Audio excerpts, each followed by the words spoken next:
Dun, dun, dun, dun, dun, dun. Boom, boom. Okay, this is the Lost World Jurassic Park, my second in the series of Jurassic Park audio commentaries for Patreon. A little fun fact, this was the first time I saw the brand new logo because it was actually the first time they used that logo in any movie. So yeah, this is about to start. And if you're watching this, then you all know that I am most definitely a major league fan of The Lost World. And you're about to find out why. I'll go into detail about what I think about the film. I'm probably going to be talking a lot throughout this movie, so bear with me here. Start our shot out of the water, and this you'll recognize from all of my videos. This is the end credit thing that I use to, close everything out. Isla Sorna, 87 miles southwest of Isla Nublar. One of the Las Cinco Muertes. Universal Pictures presents. Pay attention here. Need to pay attention to everything in the Lost World. We are looking at a very, very choppy set of water right here amongst everything. Crashing against the rocks. Pretty bad day. All one shot. Rack focus on this yacht. Oh, hold on a minute. Looks like we're following this bottle of champagne.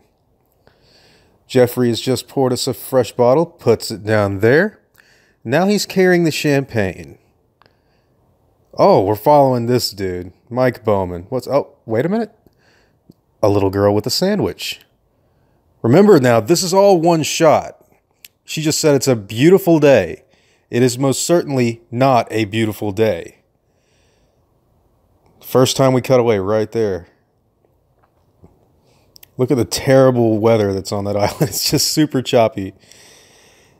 If you don't know what Sorna means, it's sarcasm. This movie is very ironic.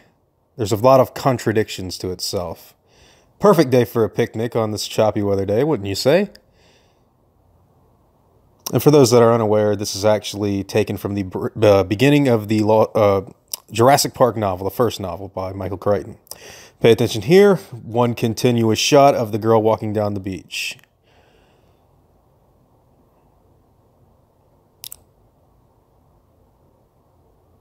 We are not cutting away at all. She's just skimming the coast. Something in the bushes. We've not heard that noise before. Ooh, look at that. Still one continuous shot.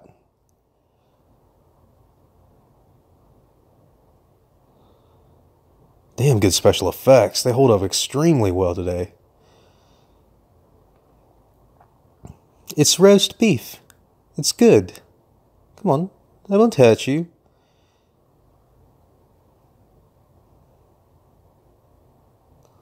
Turn. Uh-oh. There's a lot more. And they're kind of vicious. And I love this little gag. Look at the ribs on the table. Kathy, darling, lunch is ready. Very sarcastic. Isla Sorna. Lost World has a level of meta. It's very aware to a really crazy level of subtext. Not that this girl's getting mauled to death. Look at the cloudy weather. It's a very different film from the first. Running along the beach. One continued shot. Everyone runs towards the camera except her. She stops and screams. Cut to Malcolm yawning. In front of the palm tree. Takes a couple steps. He's actually in a subway. Pay attention. One continuous shot. For any film guys out there, you're probably really, really in love with the Lost World Jurassic Park. Subway stops. The camera goes through the window out on the other side, inside of the subway. Malcolm sits down. Remember, we've yet to cut away since he yawned. Until now. And we got this guy who seems to recognize Malcolm from somewhere. Where is this guy from? Malcolm's like, oh, shit. This guy knows who I am. And he's embarrassed. He just doesn't want to be there. So what's about to happen?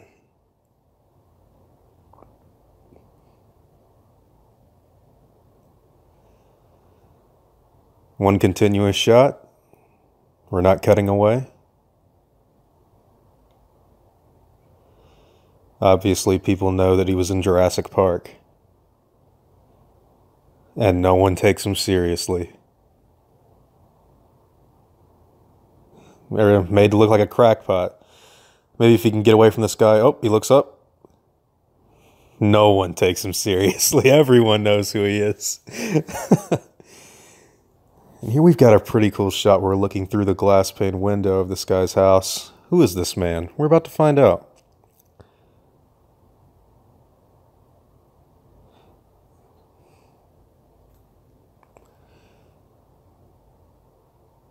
God, this is such a gorgeous film. This is one of the reasons I'm so excited for Fallen Kingdom, actually. The Lockwood Manor, I'm sure, is going to share the same aesthetic. And look at these angles that Spielberg's getting while he's walking up the steps and just looking around at this mansion. It's insane. One continuous shot. Not cutting away until... Look who it is!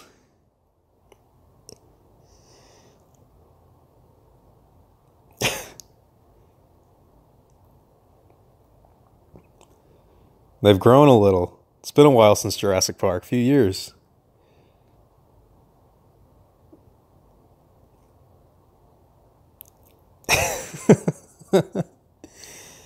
No, everything is not okay. Uh-oh, Malcolm recognizes something. Here come some suits. This is actually one of my favorite parts of the movie. Pay attention to the filmmaking here, please. This shot has just started from him walking down the staircase. We're not going to cut away for about a minute. Pay attention to what they're saying.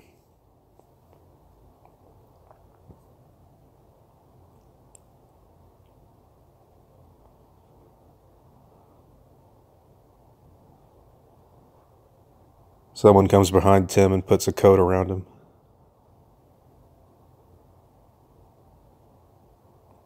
Camera starts to move. Start to rack focus and move forward. Lex and Tim exit.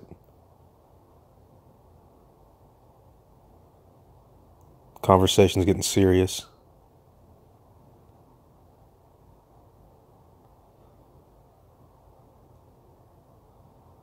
Still don't know what Ludlow's signing.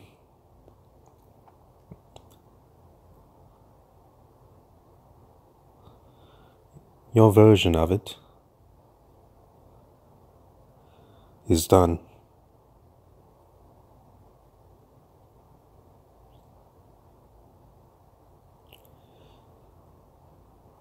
Here's the new owner of InGen.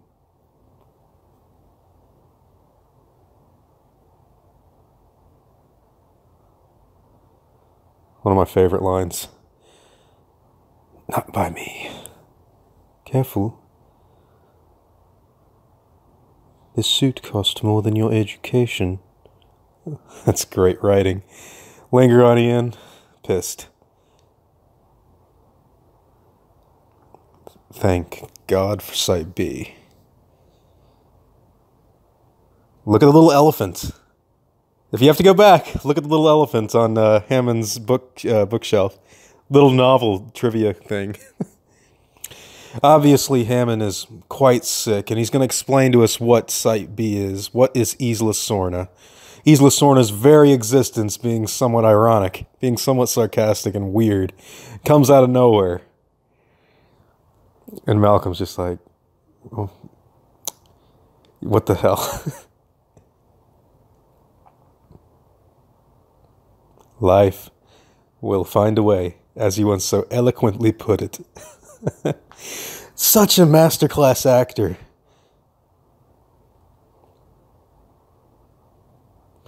And for 4 years. Well, that's something Malcolm's happy about. He doesn't want anyone to get killed, so, well, that's good. Yet he wonders, as the audience does, how are the dinosaurs still alive? Yes, but my God, they're flourishing. Team, look, Hammond's like, I'm going to have to sell him on this. Look at the little image of Lex and Tim on his desk. Clearly Hammond's quite sick here. In the original script, he was supposed to die. They were going to go to his funeral at the end, but they did not do that in this. What do you mean, like with people? John's been thinking about this. Here's all the dinosaurs, Ian. You see them all right here on this island? I want people to go in, okay? I want them to, document my dinosaurs, give them to the public so that no one can get hurt there. How's that sound, Ian? Fuck no, John. He's just learning about this island. He's just like, look, don't send anyone over there. Just don't.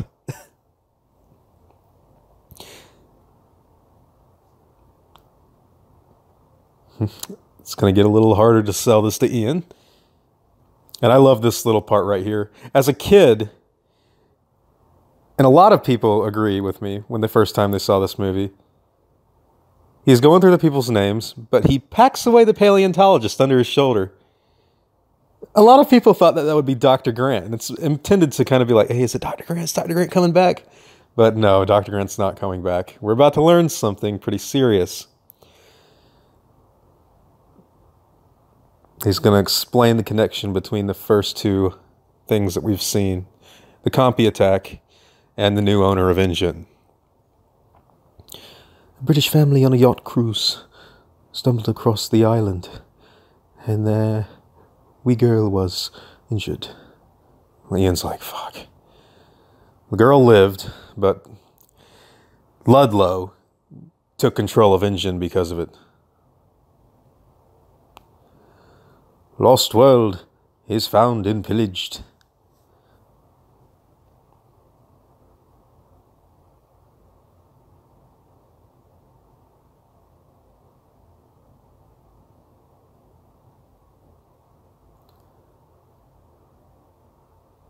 Such a sarcastic movie.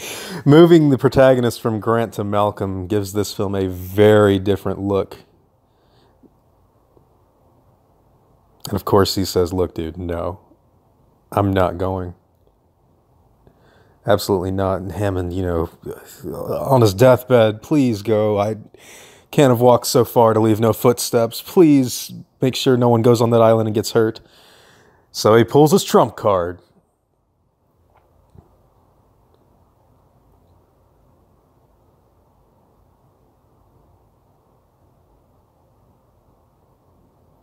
You didn't contact Sarah.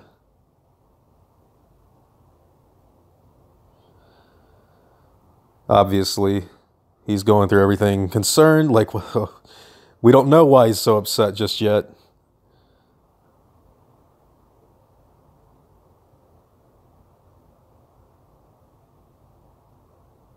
Not good news.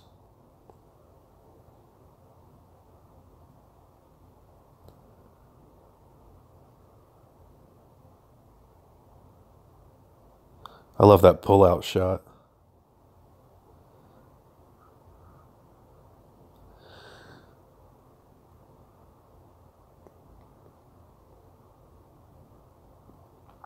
And she was adamant, absolutely adamant. Here, it gives him a glass of water.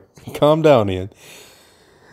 Now, the whole thought here is that he asked Sarah, but he didn't really tell her to go on her own, which gets Ian concerned. This is how they met each other. Sarah and Ian kind of hooked up after, Ian's mess at Jurassic Park because she loves dinosaurs.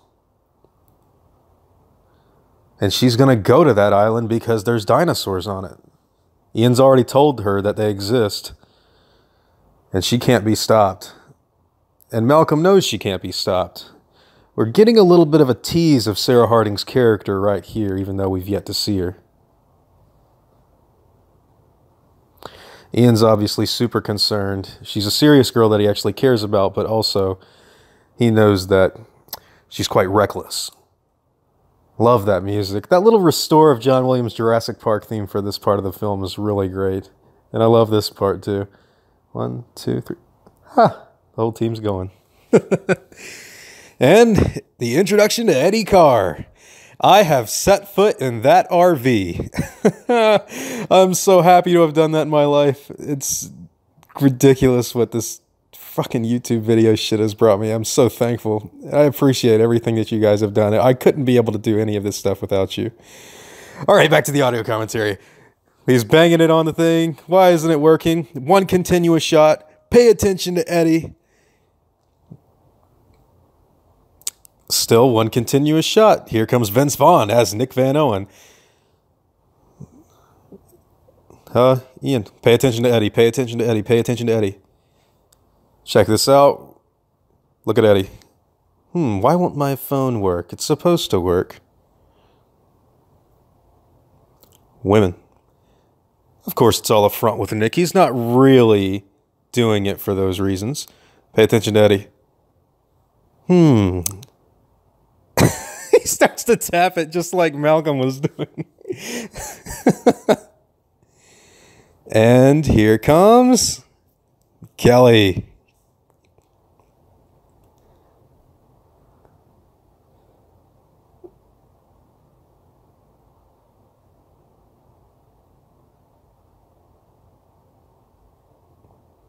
She's not happy. She comes to see her dad, so excited. She doesn't even have Sega. She's just such a troglodyte. One continuous shot. Pay attention. Filmmaking in The Lost World is honestly better than the first. I don't really know if anyone's going to listen to that part, but it, on an objective level, it kind of is. Jurassic Park has quite a lot of continuity errors. The Lost World does too, but The Lost World is filmed better, it's shot better, it's just fucking cinematography is way more interesting. Look, we're still holding this shot. The actors have to memorize all their lines and perform them in front of the camera without cutting away.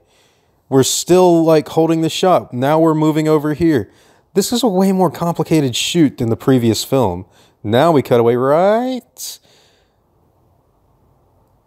here.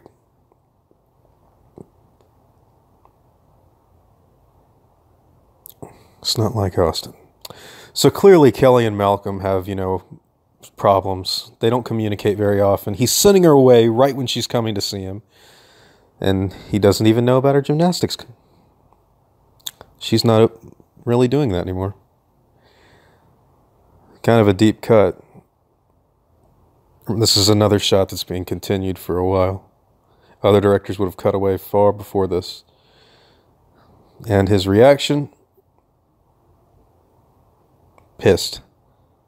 Now we cut to show the girl's reaction. And we're about to cut again.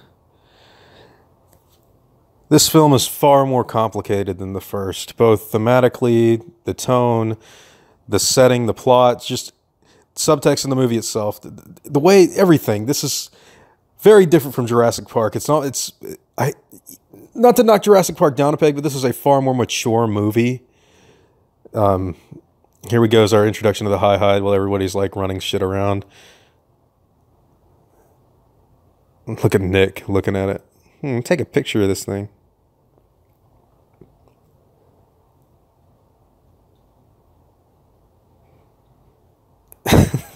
Malcolm's humor is so great. We're leaving in 3 hours. What? We're following Kelly. I love the music here too. The ramp is down and she's going to step ladder on up. It's so crazy to have actually been in that thing. And she's walking through. Look at this shot. Look at all this stuff. And then we've got this angle. Oh my God, I can't believe I've been there. I'm sorry. Okay, so we walk over here and she sees a map. Turns her head down there. Las Cinco Muertes. Here we go. Boom, boom, boom, boom, boom, boom, boom, boom, boom. Oh, that is beautiful. I don't even know how they did that shot. You have to be really high in the air and really stationary to do that. Beautiful imagery. My goodness, beautiful music. Now let's see the island. You can tell, very different from Jurassic Park. This island's far more dark looking, almost like King Kong. This is not going to be a happy dinosaur resort, and it's how ironic that Malcolm has to be here, place he never wanted to come again. Pay attention to this. That's funny.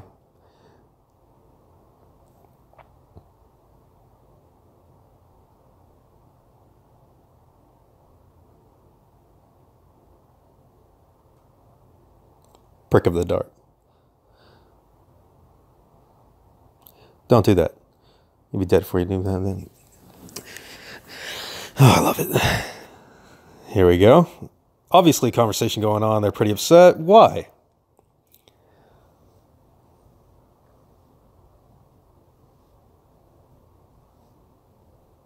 Cinco de cuentos.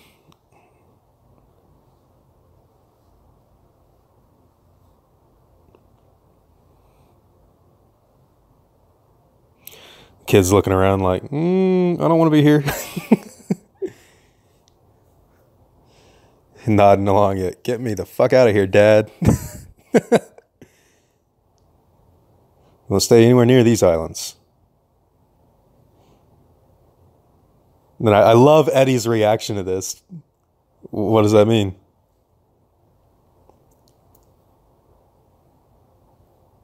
Look at Eddie. Get real. Badass shot. Look at this imagery. Oh, that's so cool. Music, John Williams' greatest Jurassic score. And we are following Sarah.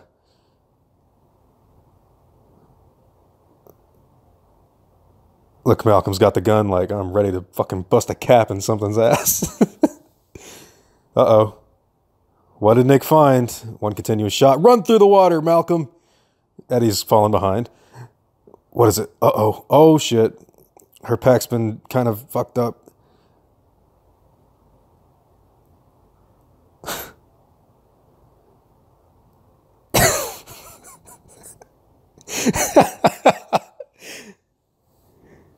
Where'd Eddie go? He is looking at something. I love how it's angled a little bit to where they're looking up and you can't really make it out just yet. Here we go. And this is one of the most iconic shots in the entire franchise, the Stegosaur reveal. Look at the scientifically accurate for the time, and actually still pretty good today apart from the Thagamizers. These Stegosaurus' tail are elevated. They don't drag them like the ones in Jurassic World. And this is another great shot. They turn. I don't even know how they did this. CGI dinosaur walking, and you see the sun parting through the sails. Really great. Another iconic moment. Ooh, that's how it always starts. And then they're just running and then screaming. Of course, you know, this first time they've seen dinosaurs, they're like, shit, dude, check this out. Eddie just can't do anything. Nick's exploring a bit, you know. Let's take some pictures. Ian's looking around like, God, where the hell could she be? She's right here. And I always loved this little scare that she gives Nick. He's like, whoa!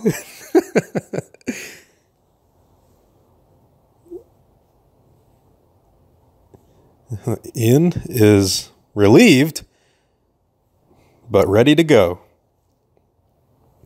I really like this next shot coming up too, where she hops down and you look at the stream. This one. I don't know why. I just do. Not sure how they got an elevated shot like that so easy.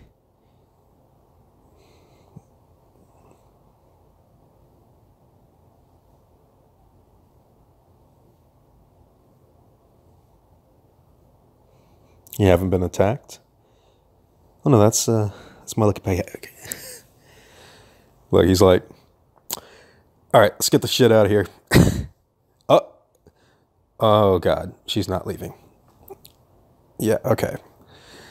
Again, one of my favorite parts. This. Look at Eddie and Nick.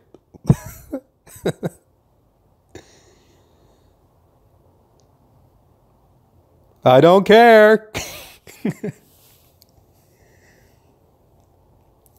And this was taken from the end of the novel, How the Dinosaur Survived. Uh-oh. She tells him, quiet. And Eddie, look at Eddie with the gun. He's like, of course, Ian's like, what the fuck? What are you doing? And she's running in, going in alone with the camera. And this is why Malcolm is on the island. Sarah loves dinosaurs. She's finally able to see them. We're looking at this stuff through her eyes, similar to the way we saw Ellie and Grant look at the Brachiosaurus. The little difference is we know what happens when people and dinosaurs get together. She doesn't. She wasn't in the first movie. She knows the events from what Ian told her, but she didn't experience it for herself. She doesn't quite understand. And of course, similar to the petting of the Triceratops in the first film, or even feeding the Brachiosaurus in Jurassic Park, she starts to pet the baby Stegosaurus's head while it eats.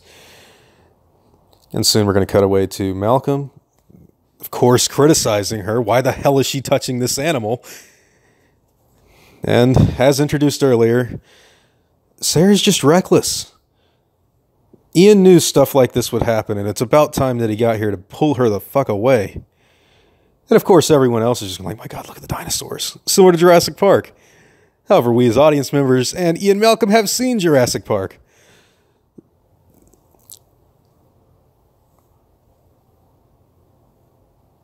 And Malcolm's kind of like we are right now reacting. He's like... It's one of the reasons The Lost World is as well as it is. I just think it's quite intelligent. And of course, looks like we're running out of film. Not good. And in come the parents. And Nick's, of course, going to hold Ian back. Don't go in there, crazy. Eddie doesn't want to kill one of the dinosaurs, but he might have to. Sarah, you better get the hell out of there. Ah! I love that. She's looking, where the hell does she go? She go that way. She go, oh, she better fucking run. Goes in the log. Spike. Barely got away. And of course, time to go. Quite startled. Almost got killed.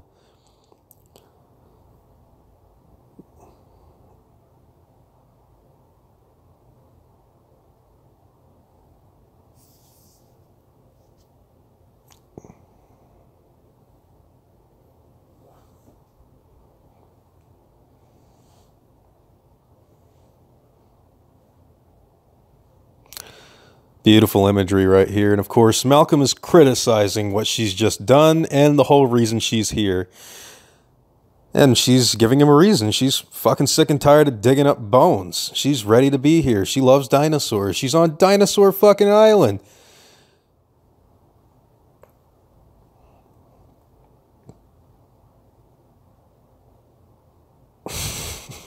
I love the bicker back and forth between these two characters. Because Sarah Harding is obviously a flawed character. That's the entire reason Malcolm is on the island.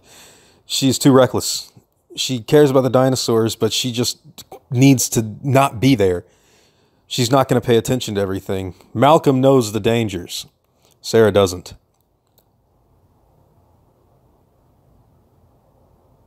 Of course, we're setting up some future things to happen. Robert Burke, who is a member of the Hunter crew, doesn't believe the T-Rex is a good nurturing parent. A fire, you say? Here comes Van Owen to the rescue. Let's get rid of that fire. I love this shot. Go past Malcolm, who started the fire. Uh-oh. It's Kelly. And I love this next joke right here.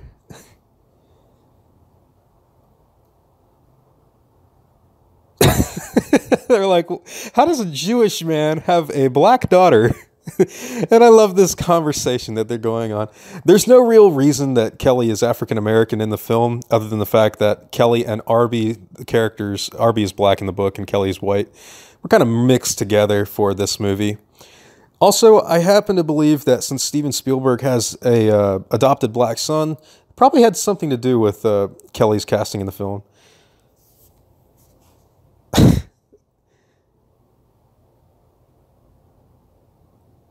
Of course, he starts banging on it. Not good, Bedfellows. But he's so pissed. He's like, these people are doing the stupidest shit possible. Sarah just pet a fucking stegosaurus. Kelly hitched along for a ride. It's time for me to get the hell out of here.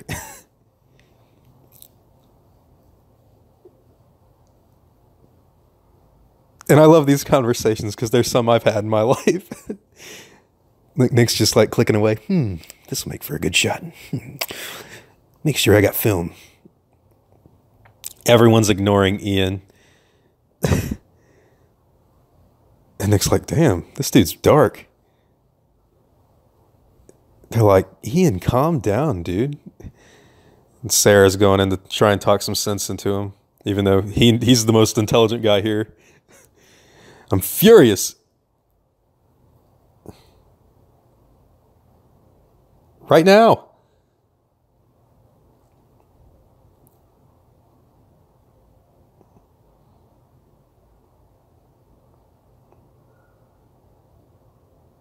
Look at Ian. He's noticeably disturbed. He wants to get the hell out of here. He knows what kind of place this is. And his girlfriend, you got to understand now, Sarah Harding's, she might be reckless, but she's going through the same motions that we as audience members did for Jurassic Park. They're beautiful animals. She just wants to see them. And of course, we've got a little bit of bickering going on here.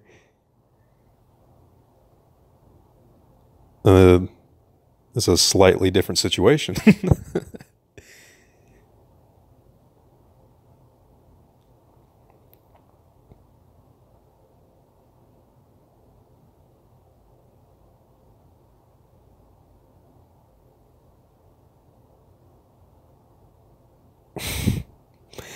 God, Malcolm's awesome. And she doesn't understand what the hell's wrong with her dad. She's like, geez, what's wrong?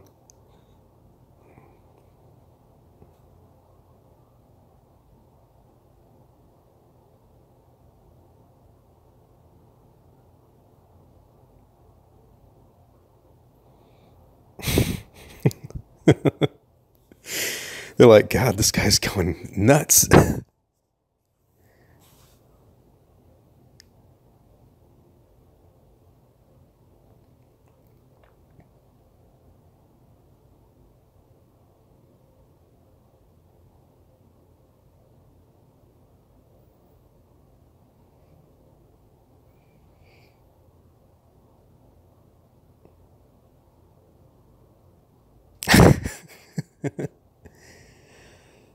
Force them. That's the whole point. And she hears something. What is that? And you're going to see a little goof right here. It's one of my favorite goofs of the entire series. But check it out. Here comes everyone pulling in all their equipment, trying to wave him down. Over here. Here we go. Eddie looking in like, I don't get that. It says engine on the side of that chopper. Malcolm's like, engine? We are engine. And Kelly telling their dad, cut the umbilical. He's like dragging her along. Watch Malcolm. Look at him hold these binoculars the wrong way. It is engine. What could that mean? Well, let's see.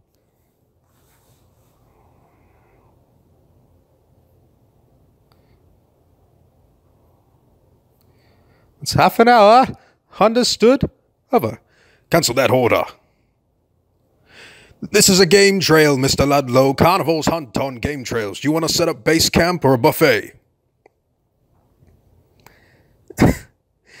Roland is my favorite character. Peter, if you want me to run your little camping trip, there are two conditions. Firstly, I'm in charge. When I'm not around, Dieter is. All you have to do is sign the checks, tell us we're doing a good job, and open your case of scotch when we have a good day. Second condition, my fee. You can keep it. All I want in exchange for my services is the right to hunt one of the tyrannosaurs. A male. A buck only. How and why are my business. If you don't mind either of those two conditions, you're on your own. So go ahead. Set a base camp right here. We're in the middle of a Rex nest for all I care. But I've been on too many safaris with rich dentists to listen to any more suicidal ideas. Okay.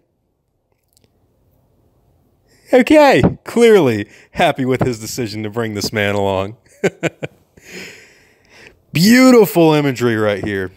Patrick's Point, California, great place. Ceremonial rock where a lot of people get married, actually. Here we go. Roland's fumbling along. What the fuck kind of dinosaurs are these? Doesn't matter. Fat head with the bald spot. Fry a tuck. Awesome shot right here of the guy on the bike. This imagery is infinitely better than what was in Jurassic Park. Lifting that up. What do we got? The Mamenchisaurs. The only time you've seen them in the series so far, actually. Dude drives between their legs like a boss. Clearly getting him all happy and excited. Introduction to Burke. Pachycephalosaurus. No. Herbivore, late Cretaceous. They've got one of the ram heads.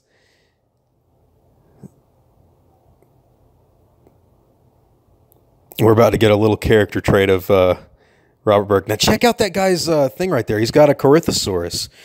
InGen was about to clone one, but had yet to do so. They had like 90-something% of the genome planted, but they didn't clone one just yet. Boom! And of course, Burke's reaction is to run away. He's quite cowardly. You can clearly see that Roland is in charge of this mission and not so much Ludlow. And the Snagger is about to come out and get the Packy. Such cool vehicles in the Lost World. Drop the lasso on, pick that up. Music, excellent. John Williams' best score in the series. Boom! Oh, line's going out. And check this shot out. Bike goes in front of the camera. You can see the dart inside of the Pachycephalosaurus. Let's wrap this stuff around. He's drooling. Down comes this thing. Clearly frightened, falling asleep. Boom! Look at the sun part through the dinosaur. Oh my God, so good. And of course, put this down. This was about this beautiful imagery right here. Look at this. Paras, galleys, packies running. Every one of the hunters are coming up. We go through all the gatherer team on the rocks. Music is pounding. Roland opens the thing. Dieter. Who's Dieter? Let's find out. Say that again. Say that again. What? Tosses it. The Pompadour. Elvis. And Carter's sitting right next to him. I love how the seat ejects right there to the side. We're about to trank this bad boy. Be kind of hard shot, though, when you really think about it. The thing's bouncing up and down. But they got him. Game over. We win. Dun-dun-dun. And everyone's getting around, but they're cautious as shit. Like, look at this big one. We got Dieter right here organizing some hunters. Clearly not the lead in command, but Roland's already said that he's to be put in charge when he's not around. Ludlow coming up to look. What's going on with my animals? Oh, they missed the bullet. Oh, yank. But they've wrapped some rope around its legs and tug. Sarah does not like that. Eddie thinks it's kind of cruel. Kelly, obviously a young girl, not something she wants to see. Malcolm's saying that things have been complicated.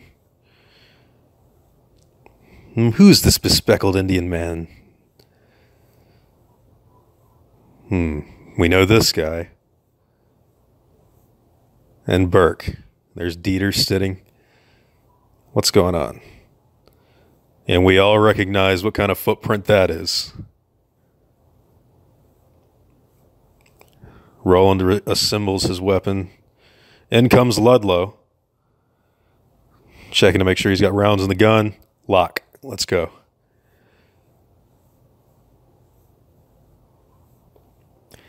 To collect my fee, Mr. Ludlow, to collect my fee. Step Shit. Dieter's gonna cool down. Check this shot out. Very like National Geographic. Eek.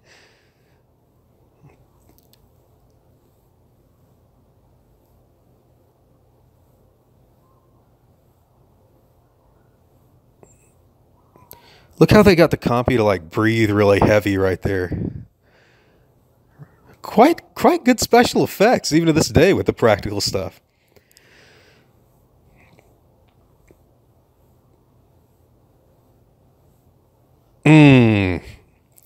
Immediately, audience is told Dieter Stark is an asshole.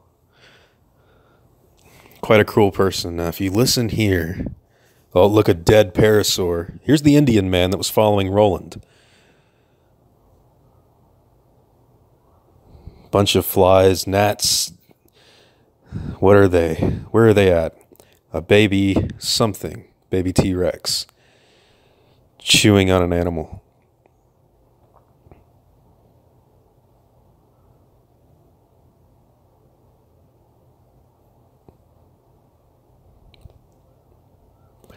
The way this is shot is quite different from the first film. Look at its backlit with the light coming from behind them, creating a lot of shadows, creating a very different environment from that of Jurassic Park 1.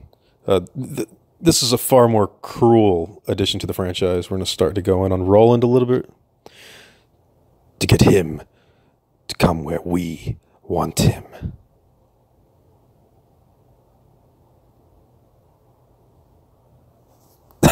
That noise is so great. Such good sound design. And here we go. We're looking. They've chained the baby to the ground. Obviously clear now that Roland and Ajay are a team. They're waiting in this tree right here to pop that dinosaur in the head once it comes looking for its baby. And here are the hunters. Got a lot of equipment. They're quite well organized. This is later that night. The gatherers are checking their shit out. One continuous shot looking around so we can see everything, and then we cut away. It's not that long. Eddie is quite taken aback, and Nick's just looking at him like, damn.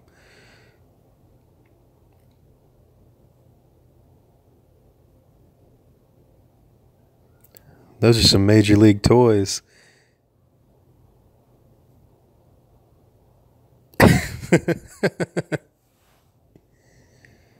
Nope.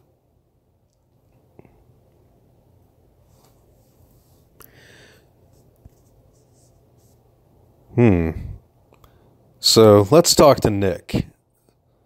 He did? In case they went, he did send a backup plan. What backup plan? Me. So Nick is not just a simple photographer. He cares a little more about fame and women. Check out all these dudes here. Like, yeah, dude, we just fucked up some dinos. We just wrangled them up. Got some little compies in cages. I love the little imagery of a compy in a cage. It's like it's a vicious animal. Me up and running. Oh, shit eater. Look at them all like, you got the dinosaurs. And check this imagery out. This is, oh God, I just love looking at all this stuff. These animatronic stegosaurs, particularly the way they're shot with the lights going through their back plates. Quite awesome. I think, if I'm correct, this is one of the only moments you'll see a full-grown animatronic stegosaurus. We do get one in Fallen Kingdom, but I don't think it's anywhere near this complex. Let's let it loose. You'd bring the zoo to them, who are learning about San Diego.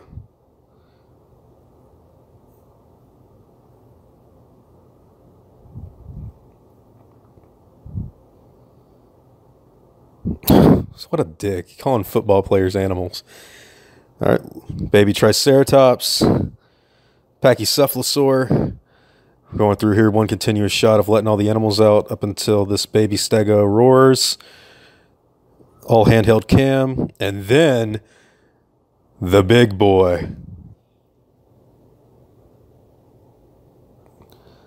Love that. And great use of shadows. Click.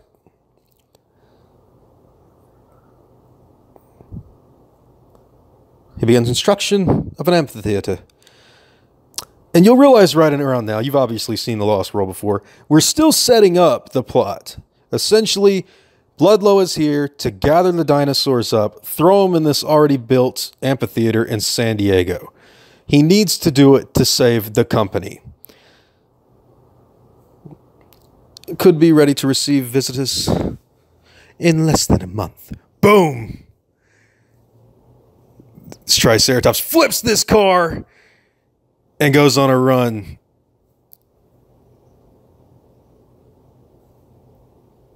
All the dinosaurs are let loose.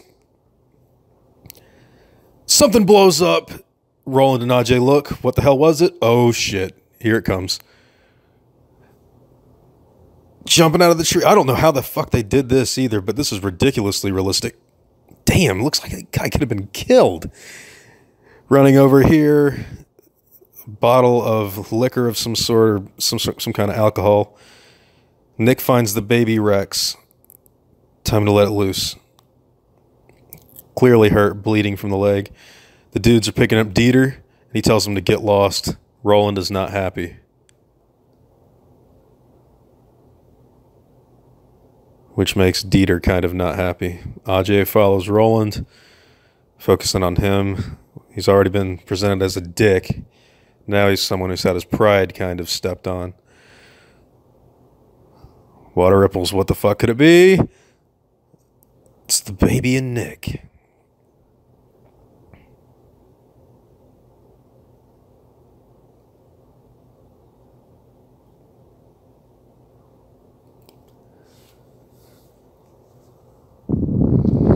Even Sarah's thinking that this is probably a bad idea. She knows Ian's not going to like it. But Nick is an extreme environmentalist. We're not alone on this island. Roland is clearly the one in charge. Tosses it. Burn. Here we go. The mobile gatherer lab. Kelly cuts everything on. Look here.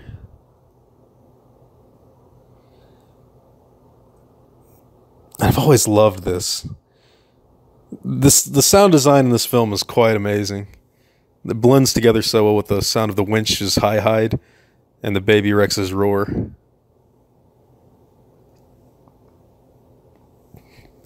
What the hell was that? Hola.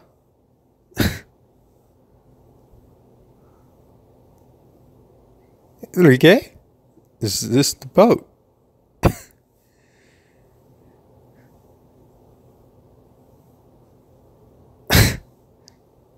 All right, and here they come.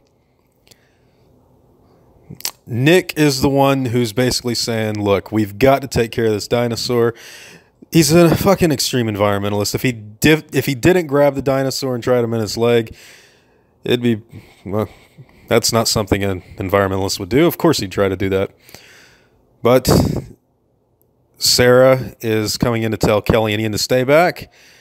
Why? Oh my fucking God. No, no, no, no. What are you doing? Oh no, no one agrees to this. Not even Sarah, really, but she's trying to get it done as quickly as possible. And Kelly, in a second, we're about to see her reaction. Look how real that thing looks. That's ridiculously cool. It's all like moist and... yeah. Kelly's looking at it like, oh, motherfuckers are crazy. Wrong frequency.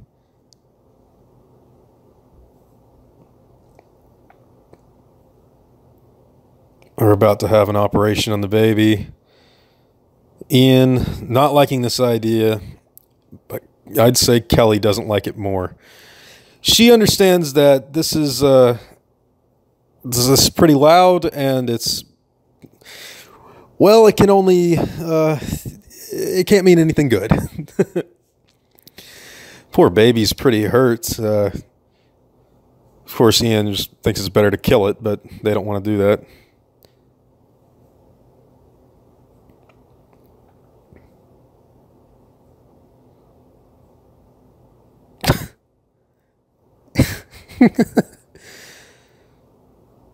And of course, Kelly's objecting to being in here. She's like, Dad, let's get the fuck out of here, because this can't be good.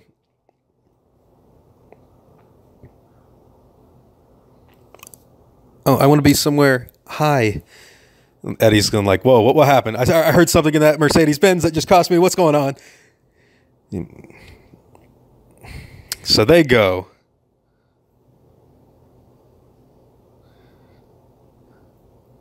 And of course, Kelly's terrified. She thinks she just said stupid.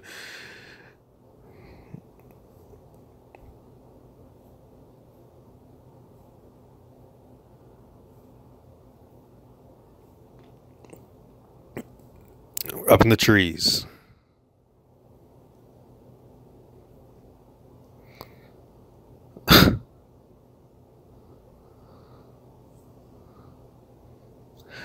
And this scared the shit out of me the first time I saw this movie. Oh my God.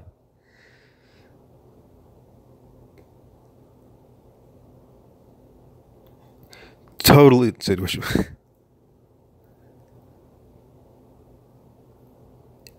Look at Eddie like, what the fuck was that? Ian knows what it was.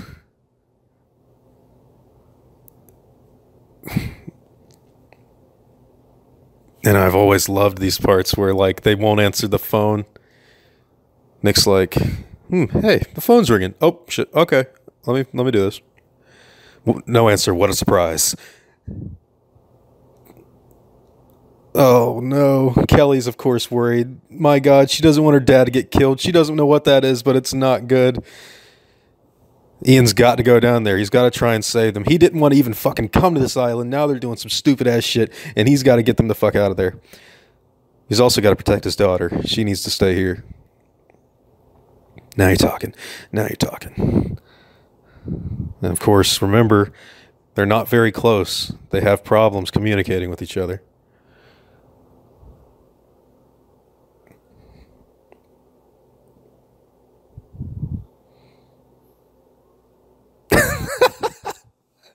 Collides to the ground. The humor in this movie is very dark. It's very, like, it's kind of cruel in some areas.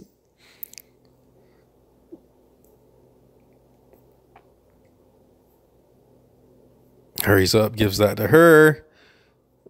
The baby is high as a kite.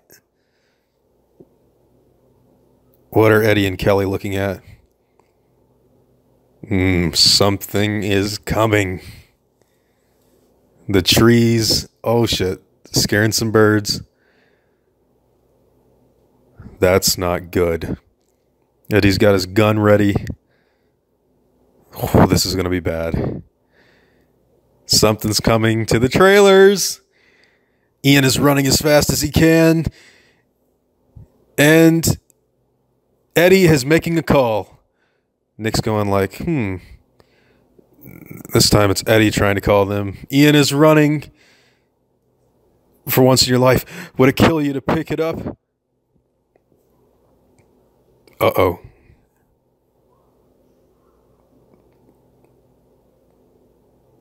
Mommy's very angry.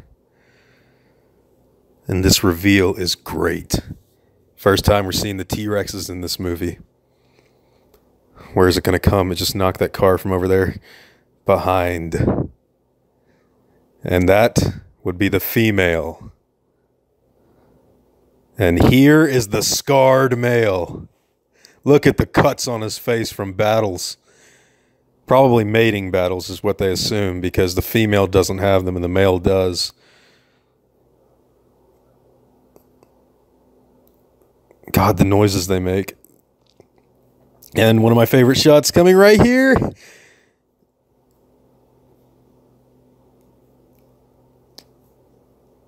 Oh, shit, that's scary. Look at Nick, like, oh my fucking God.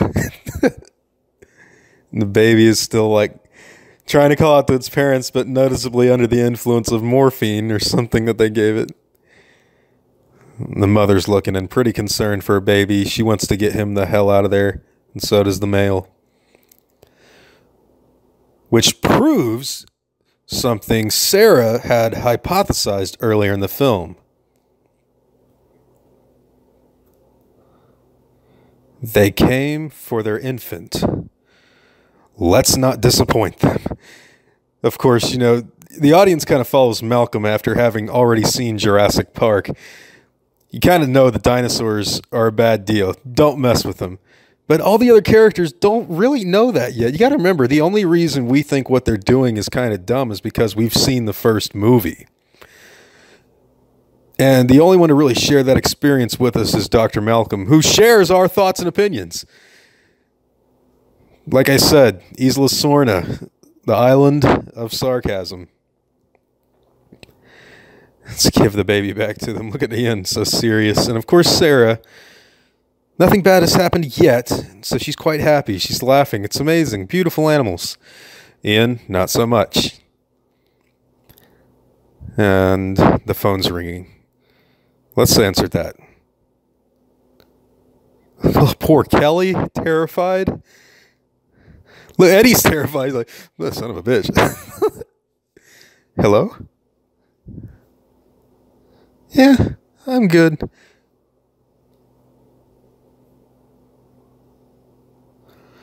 You know, I never thought about how terrified Kelly must have been while the trailers were getting pushed over a cliff and Eddie left to go save them. God, poor girl. And he's telling them, you know, why the hell didn't you guys listen to me? Oh, parental instincts. Uh-oh. That's not good to hear. Boom. If their parental instincts are that great, they're not going to want to leave them alone. They're still a pretty big threat. Get the hell out of our territory. Look at the footprint in the mud. They're pushing us over the cliff. Oh my God. Boom, destroyed windshield.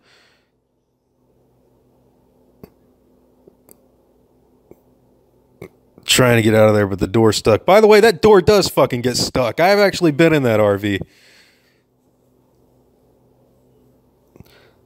Zoom in on Sarah, clearly terrified.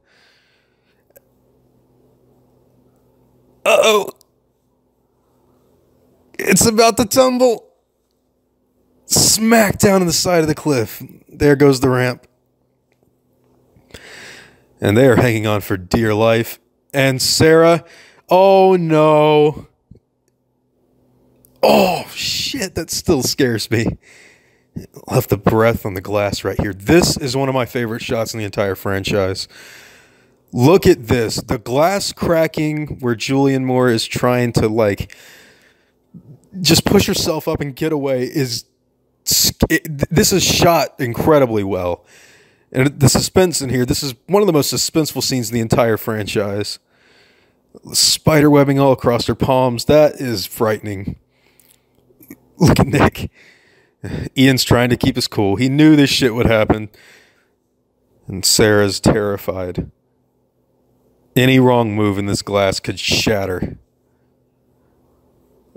Oh my God, that is ridiculously scary. So he sends Nick to get the satellite phone while he goes to rescue his girlfriend. All right, he better get that satellite phone. He's going to try and reach for it. Oh, but it's begun to slip. Ian's trying to make his way down. Clearly a threat to her existence if that thing falls. She wants to grab a hold of the things just in case it does crack open. She can at least grab hold of the side paneling.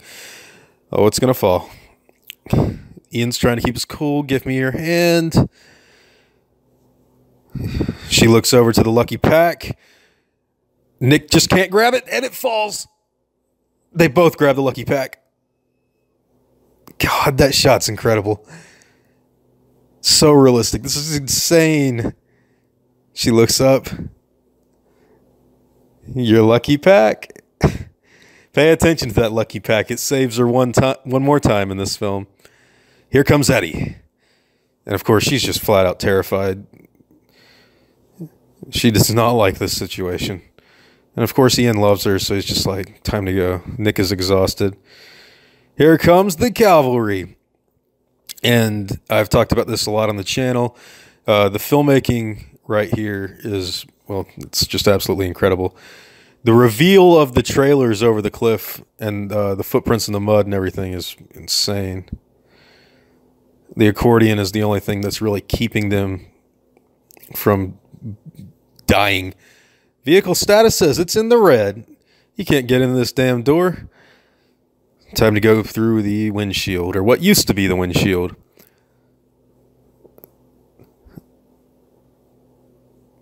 She's okay. She's in the hide.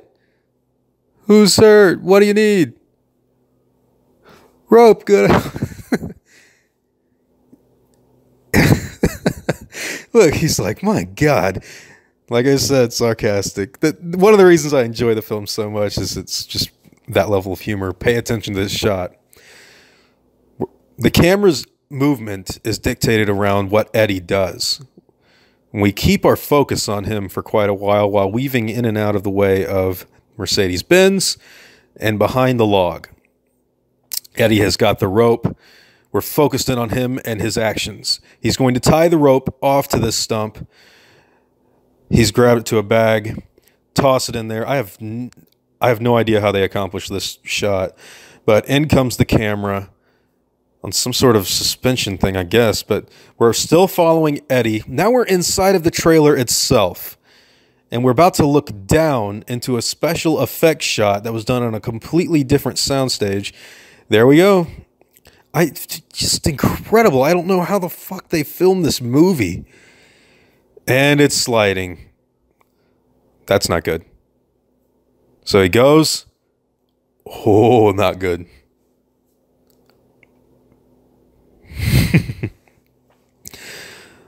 Little pull on the winch. He's got to save him. Start climbing. And it's getting closer to the edge. All right, Eddie, you can do it, man. Look at the focus. Oh, not enough rope, Eddie. Oh, just barely. How ironic that the rope begins to slip right now as well. She climbs, only to fall. Insanity. He pulls more of the winch. Trailer is slipping. Another shot of them holding on for dear life. Eddie looks back. He's going to do it. He's going to do it. He's going to do it. Dive. Just as the wheel is about to approach the edge of the cliff, Eddie pulls it up, wraps it around. Come on, Eddie. You can do it, man. Oh, shit. There, it's close. Look, the music's building the suspense, and lock. And he's exhausted. It ain't going anywhere without the car. All right. The rope came loose. We follow Eddie's movements back to the stump where he's tying it off again. This is kind of a send up to the Dennis Nedry bit in Jurassic Park. Uh-oh, they feel it. He's moving the rope. Oh, and as he ties it off, airborne goes the trailer. Not good. That thing is about to fall. They better climb. They better climb now. It's dragging the Mercedes-Benz. Eddie gets in the car. Focus on his feet. Focus on the gear. Pull back. Eddie is trying his damnedest to save his friends. This is incredibly intense. It's going to be hard pulling him down. He's probably going to get stuck in the mud, but he's got to do it. Yanking it down. Pulls it from back over the side of the cliff. Look at the grass that's already started to come in through the holes. Puts it in four-wheel drive. Let's get these fuckers out of there. Music intensifies. This is extremely good filmmaking. Oh, he's sliding. Increase your rate of climb. You got to remember this is Malcolm from the second half of Jurassic Park. The must-go-faster type. And they all collide and fall down. That's a beautiful image of the trailer falling over the side of the cliff. And he hears something. And it's time for Eddie to meet the folks. God, listen to the music. The brake lights casting red on the ferns. He's still going to save his friends, but he's terrified. A little send-up of the first movie with the Rex's eye looking in at Eddie. And attack. Look how powerful they are. All animatronics, too. No CGI right here. Actually ripping this car apart with someone inside. Eddie is terrified. He's got to get his gun. He's got to get his gun. He can kill him with a shot. It's a poison dart. Can kill him. Oh, shit. Airbag goes off. The Rex roars. He's got to get it. But he can't. Little moments. How ironic. Actual practical effect lifting a man out. CG. Bit down on the upper torso and the legs. Rip. Second bite. Cuts his arm off. Over goes the... my God.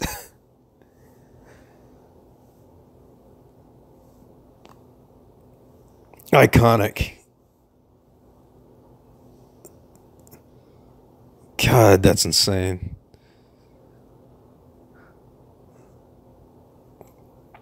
Music instantly changes. They start to climb over. Sarah's the first one up. And we focus on a hand. Whose hand is it? It's not Eddie's. It's the hunters. And the hunters and gatherers join forces in what is effectively the end of the first act and the beginning of the second act. This is what we're left with. The story of survival with the protagonists and antagonists working with each other. There's Kelly that they've got down from the high hide. Back at the hunters' base camp that the gatherers have already trashed, Roland is quite pissed. Stuck here, ladies and gentlemen, and stuck together, thanks to you people. Of course, Dieter's pissed at Nick. He's the whole reason that he's been knocked down a peg. Malcolm knew all this shit would happen.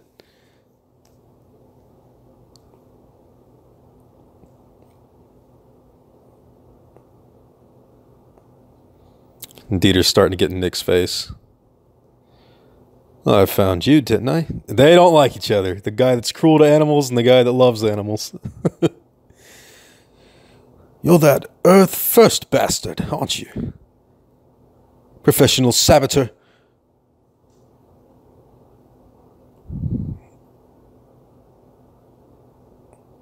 They're what?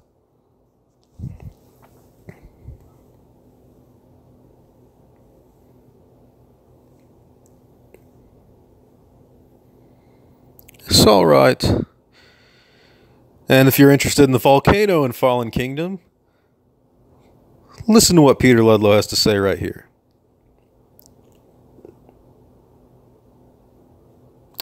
Geothermal power. How they ran Jurassic Park in Site B. A day's walk, maybe more.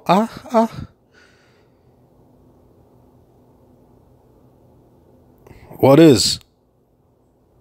is the problem? Velociraptors. Little whistly noises. Kelly. Velociraptors. They're pretty nasty. Here comes Burke.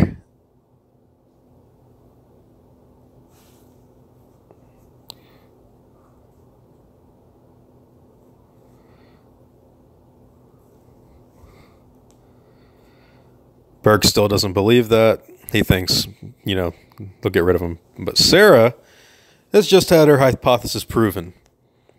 She knows that the Rexes don't like them being here. Ludlow just doesn't give a shit. It's time to push on. This has not been a very eventful day for him. Let's get the hell out of here.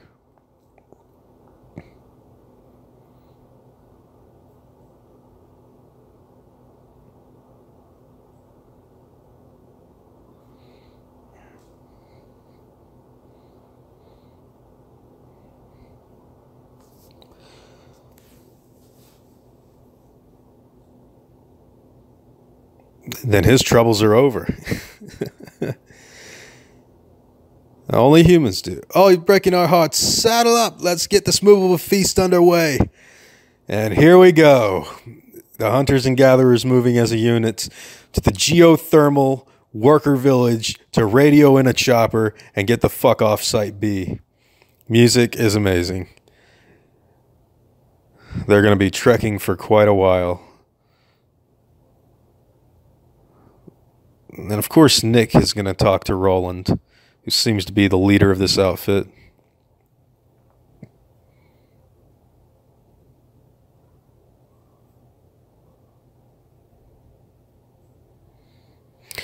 And we get a little bit of characterization for Roland. Nope, he does not trust Nick. Look at that dude. He's got some massive biceps in the background. Fucking badass. He's been doing some curls to rip the fucking T-Rex's arms off. Said, why did you go up there to die? He said I didn't. I went up there to live. Roland is there for the final hunt. Excitement. Adventure. His team is intact. In other words, he did not lose any hunters during their, sabotage. Everyone survived on his end. Eddie Carr died. Malcolm is not very, not very happy with Ludlow.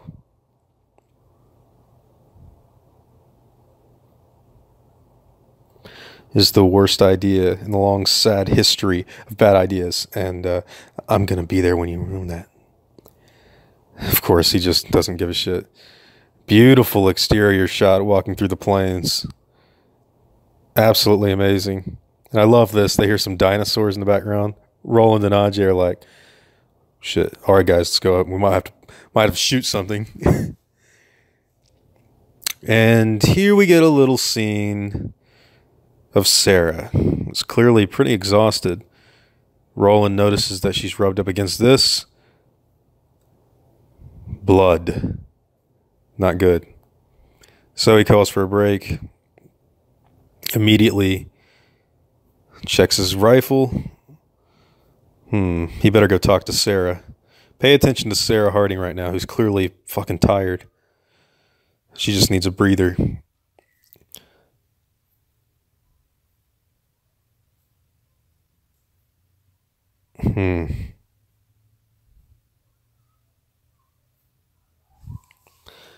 And over comes Nick. Roland has set his gun down while talking to Sarah, and Nick is about to take notice of that. And here we go, Dieter talking to Carter.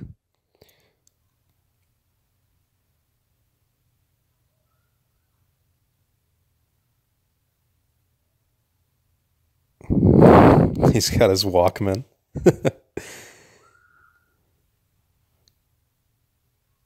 And he's just going for a leak.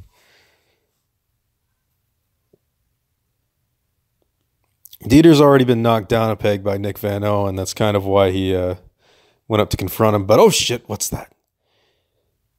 He's already been an asshole, yanking parasaurs by the legs and shocking compies in the faces. So by Jurassic Park rules, he's not going to be permitted to live. What is it? What's out here?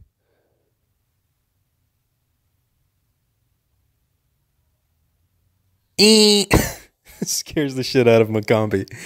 And he's laughing. He's like, man, this little shit. But he's cruel. Try to kill it. What an asshole, man.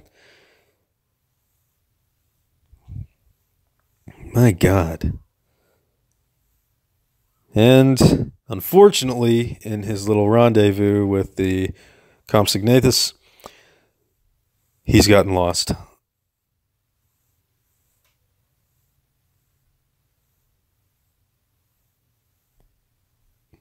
If you don't know how to navigate the woods, it's actually pretty easy to get lost. And of course, la la la la la la la, he's not going to be able to hear him. And he's unfortunately going further away. Look at the beautiful redwoods that he's walking through. Walk up. And another shot of him going this way. We're angling up because he's about to fall down. Gun stuck, and he tumbles. Smacks the camera. He had a long trip down. This death is adapted from the original Jurassic Park. This was how John Hammond actually was killed. Oh my God, what's coming in at him from all angles? It's the compies. And it's alluded to, this is what happened to the girl at the beginning. Of course, the girl lived. This guy is getting ripped apart. These little things. Can you imagine how scary that would be? He's strangling this one. He's like, I'm going to kill it. These guys are ripping at him. He's still calling for his mates. Toss this one down. Oh, one got at his face. Rips. Oh, my God. He's already choked one to death. He slaps that one onto the ground.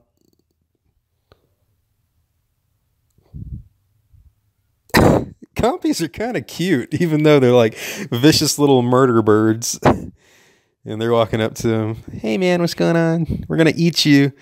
He's clearly pissed. Get the fuck out of here.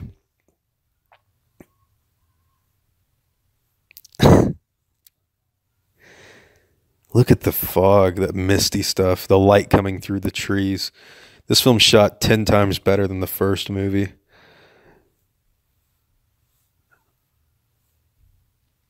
Roland picks up his gun. You see Nick looking at it. Now, for any of those out there who are familiar with firearms, Roland made kind of a bad mistake right here. Those Nitro Express cartridges weigh about 16 pounds once actually chambered in the gun. Of course, we don't know if Nick took the rounds out and then filled it with anything. I mean, he could have put something in there to make it feel heavy like it's supposed to. It's kind of a similar issue with Jurassic World, where the kids were able to fix the car despite the gas probably having been turned to turpentine after like sitting there for 20 years. You can't really fault the movie for it because you have to know stuff like that. But yeah, that's just a little thing. And Dieter is running, clearly not doing so well.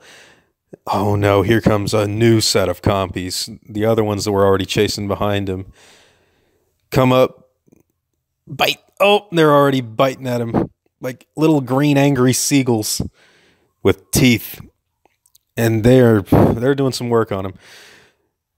And at this point, Dieter realizes he's in a bad way. Look at the light come through over the log. That grim music come in. He's been pecked to death. He just wants to get away. He's truly terrified. And here they come. Oh, like at least there's over 20 of them. I don't know how many there are. There's a lot. Someone should count them. There's a lot. And one of my favorite images from this film, the river running red with his blood. And his scream just kind of quiets out, and all you hear now is the chirping and biting. Lost World's quite sarcastic. This is pretty vicious. 10, 15 minutes? Okay. All these dudes are tired as fuck. Roland takes Carter and one of the other dudes to go look for Dieter. No one tells the little girl. He doesn't want Kelly afraid.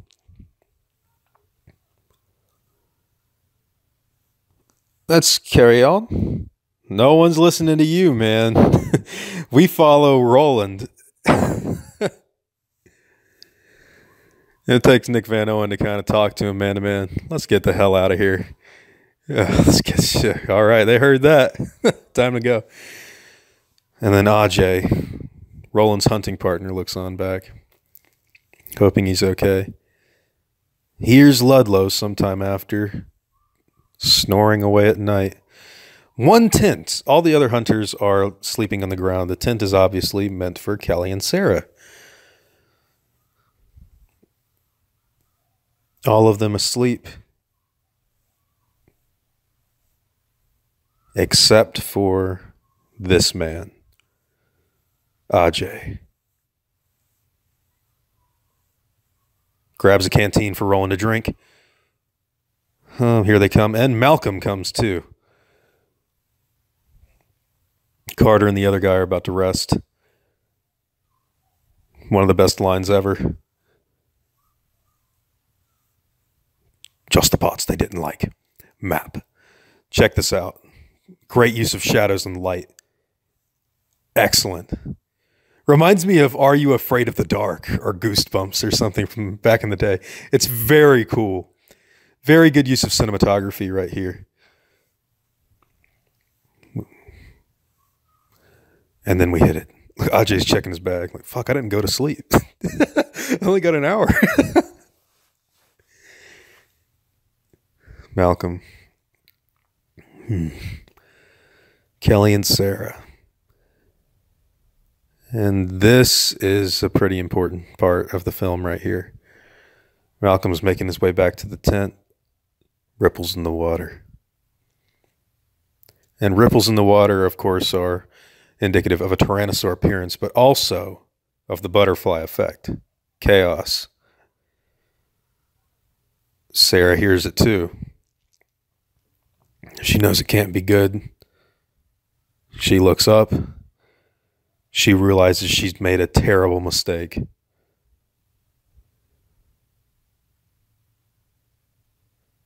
Oh no.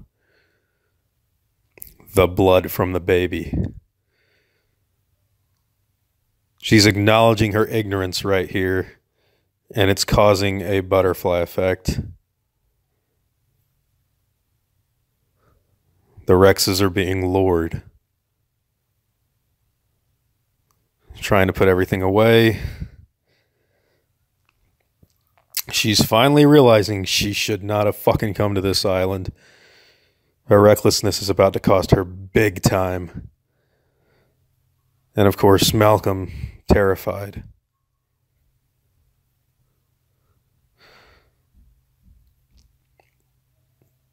The Rex looks in.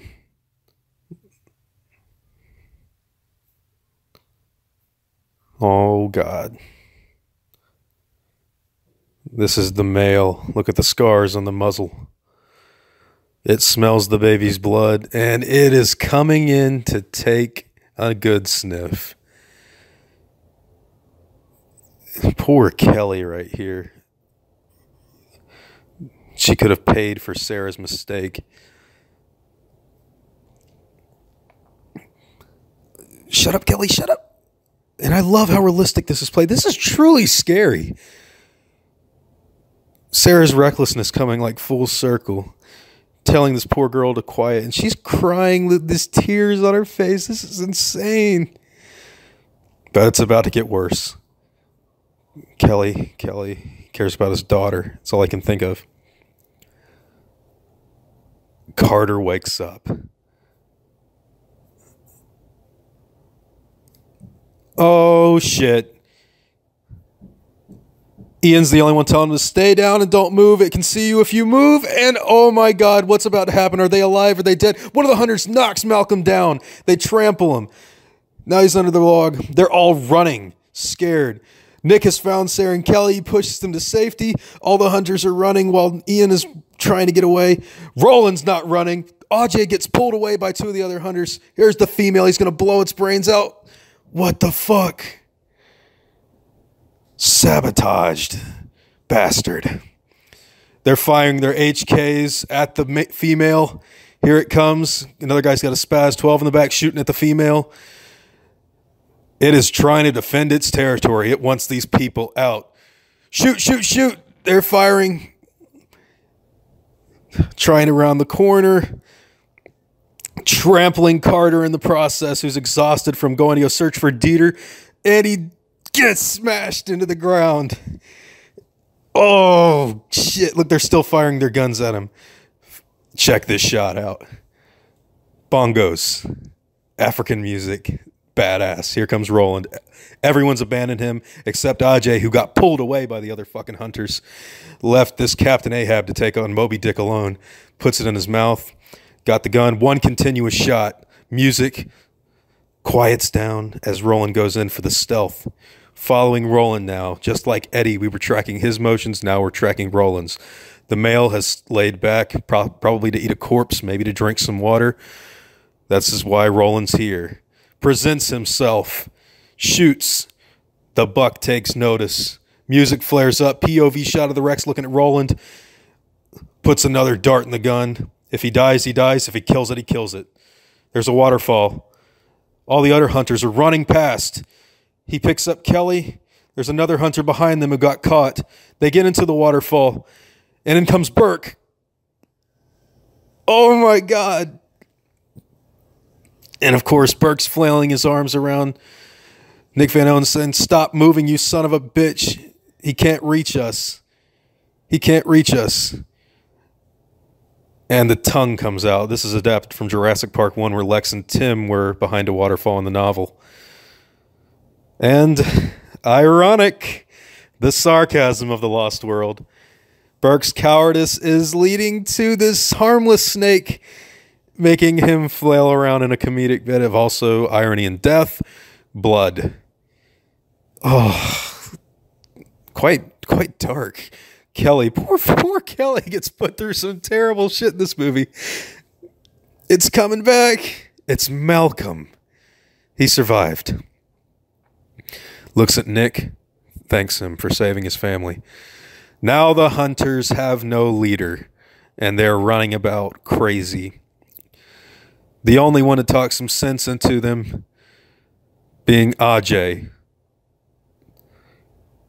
the only other hunting expert, telling them not to go into the long grass, throws his pack. Many speculate that it's probably got Roland's other Nitro Express cartridges, his backup rounds. It's probably why Ajay was there.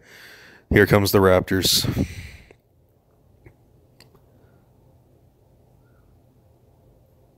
And this is played for scares. This scene has been ripped off in so many other movies, just like the trailers over the cliff sequence. And here they come. What a great shot. What iconic imagery.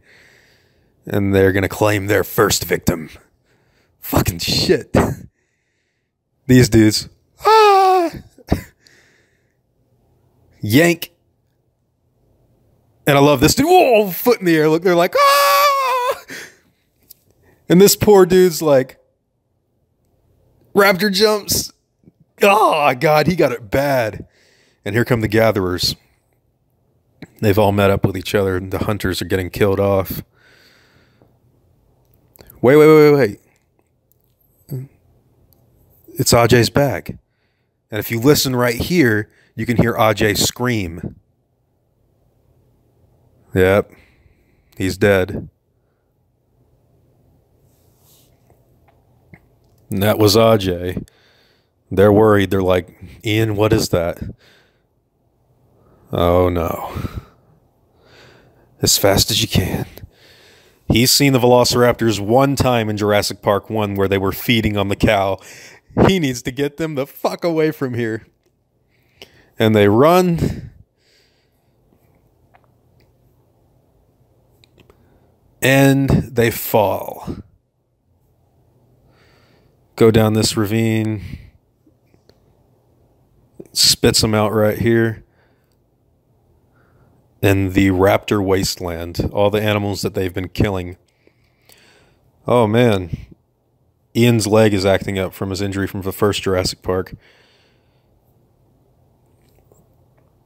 So he's kind of out of commission. So Nick is going to take a light and the coordinates, and he's going. Looks like an apatosaur rib cage. I'm not sure what it exactly is. I believe in the script it's an apatosaur skeleton. But, scripts change. Here comes Nick Van Owen in the worker village. Look at the water rippling across that building in the back. The source of the raptors on the boat idea is actually from a piece of concept art for this scene where Nick looks on at some velociraptors in the worker village. Originally, Nick was going to be a part of the raptor ambush, but that got cut down a bit. Great use of shadows and lighting. Janusz Kaminski did an amazing job with the cinematography here. Backs up against the wall. T-Rex! There it is. Whoa, what could have been? Jurassic Park. Look at the Dilos in the corner. It's crazy. And he hears something. What the fuck was that? He's in raptor territory. This is the raptor wasteland. So he better back up.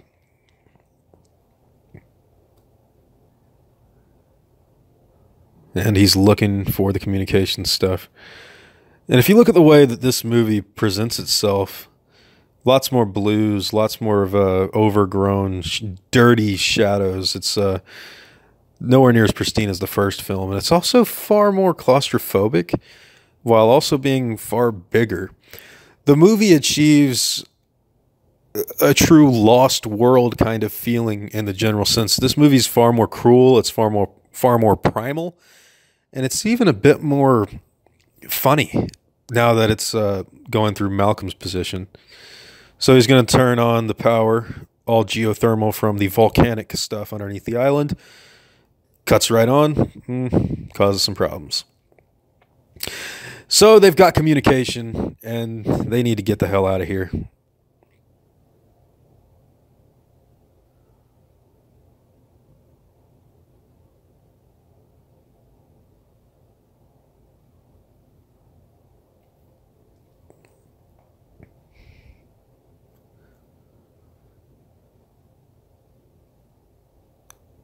Go ahead, Harvest Leader.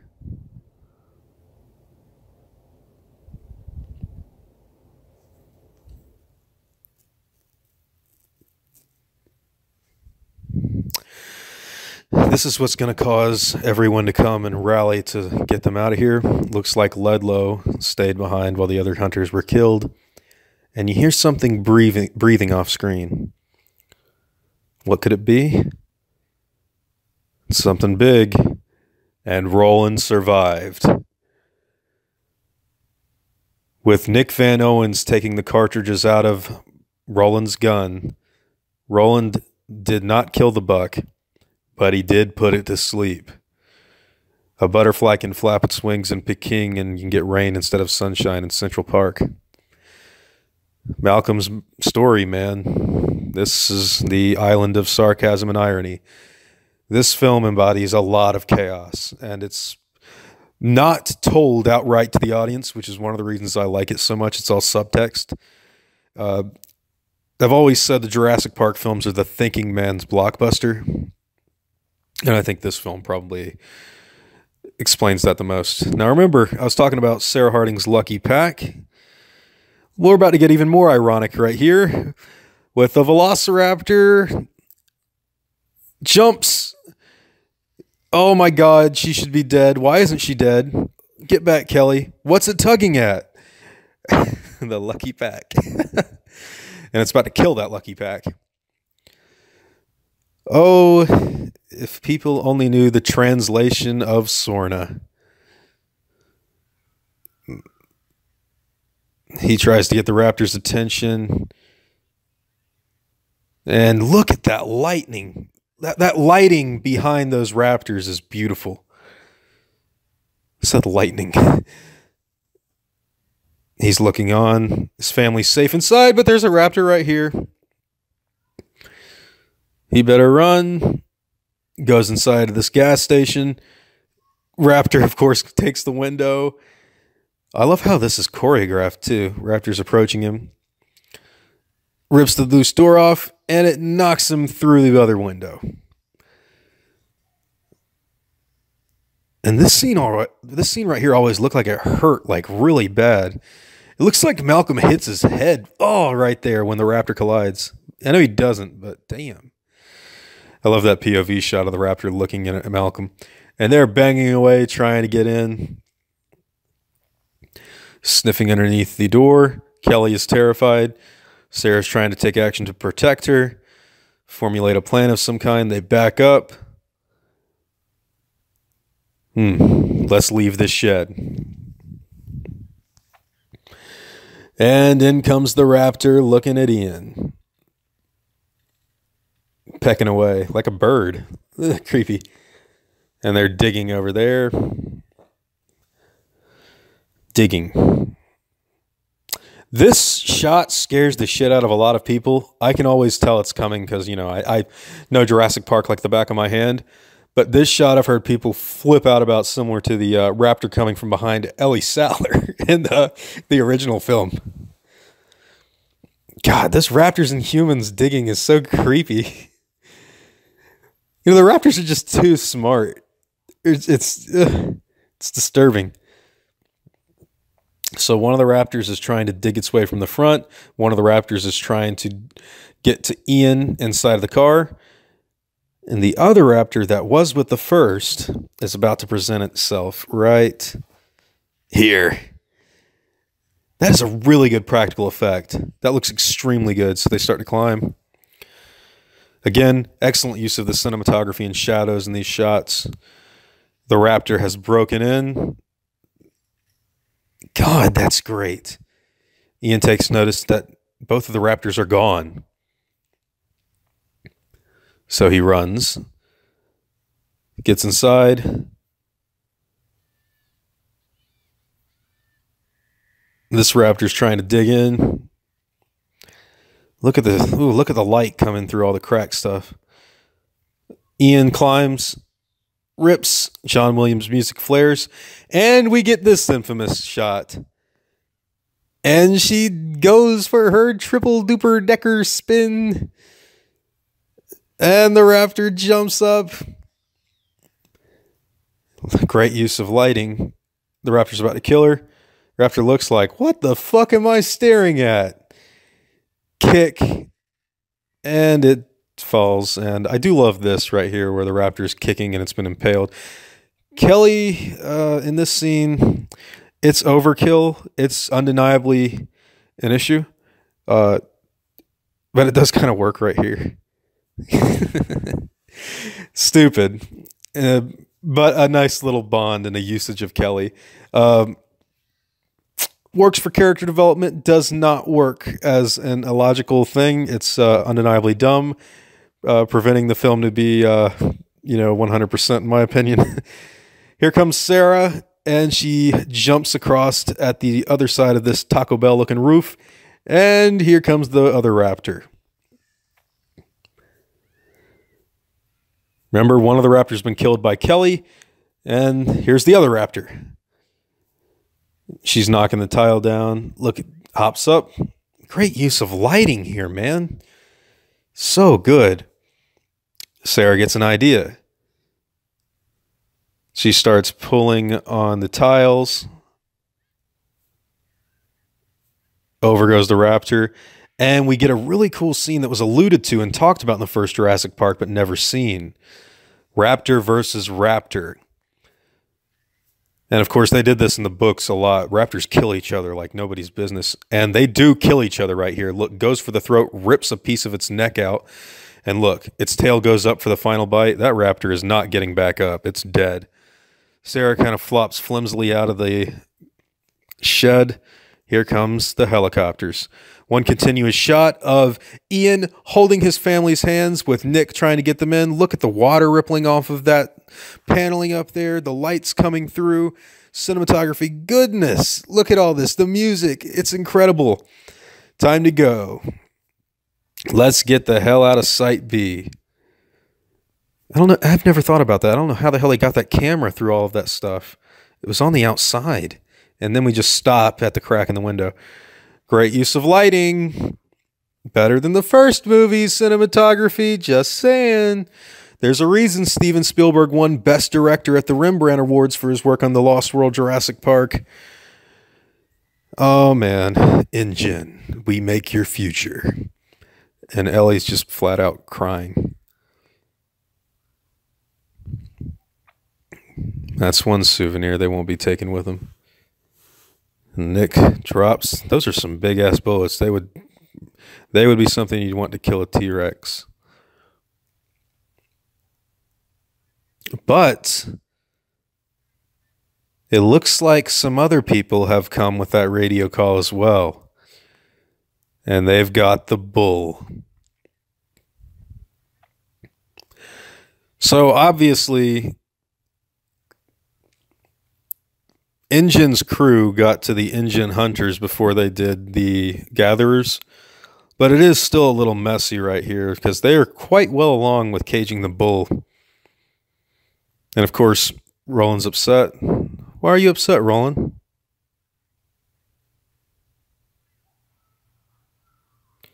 What's the matter? He didn't make it.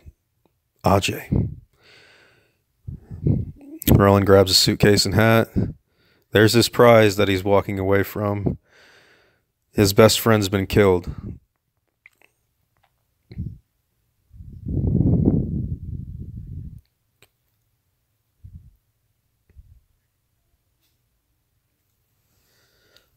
One of my favorite lines in the entire franchise. One of my favorite characters. Roland Timbo, played excellently by Pete Postlethwaite. Rest in peace. Such a good exit for the character. And honestly, undeniably, one of the best characters in the entire franchise. And now we're looking down. Nick looks and he realizes, oh shit, they've got something. Yeah, that's right, Nick. And you'll watch Nick. Nick turns and goes to sit back down. We focus on Ian. Nick is paying the price. He's the reason that the bull is getting off the island. And right here we have a major problem for me with this movie, and that is that this is pretty quick. This transition to San Diego is a bit jarring. But we're here. And we're about to get into some really good filmmaking right here. We're revealing Engine. Engine what? Looks like all those investors we saw earlier on the televisions are coming to stop by the waterfront complex. Why was Peter Ludlow on the island again? Oh yeah, to get the dinosaurs off.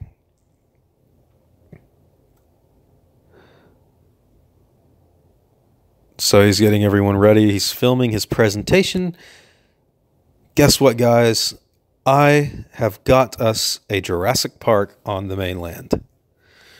And of course, here comes Ian and Sarah. A little bit of time has passed because you can tell that Ian has shaved and Sarah has obviously had a shower. Her fucking hair is not all over the place now. Kelly is at home. There's no way they're bringing her with them here. Nick, not sure what happened to Nick. But, you know, he's obviously guilty after he sat back down in the helicopter for being responsible for all this. And he's getting that shit-eating grin across his face. This bald dude's like, oh, hey, dude. You should come here. So exciting. You see that lost-looking couple over there? What an asshole. He wants them to come see their defeat. But it looks like something from the island of irony has followed Ludlow here. Skipper SS Venture, this is Engine Harbor Master. Do you copy? Over. SS Venture, for you film fans out there. A famous boat from film history. The very ship that brought King Kong to New York City in 1933. That was your first clue about what's about to happen.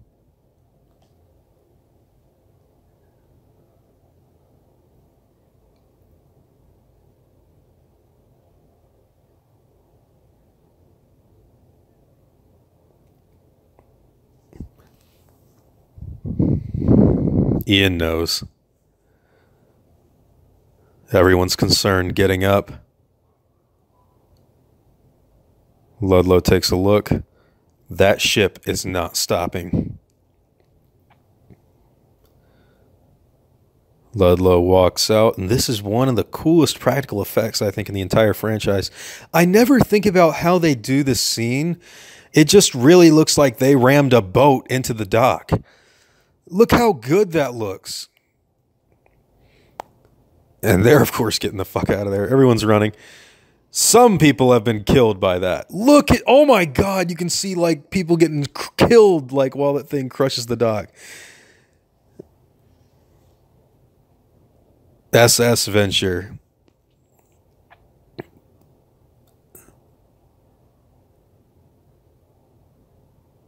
I don't know. How do I look?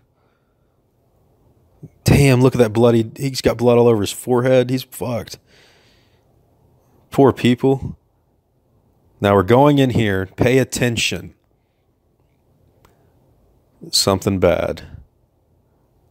There was the cage that was housing the Buck Rex. It's torn to shit. Time to follow this guy.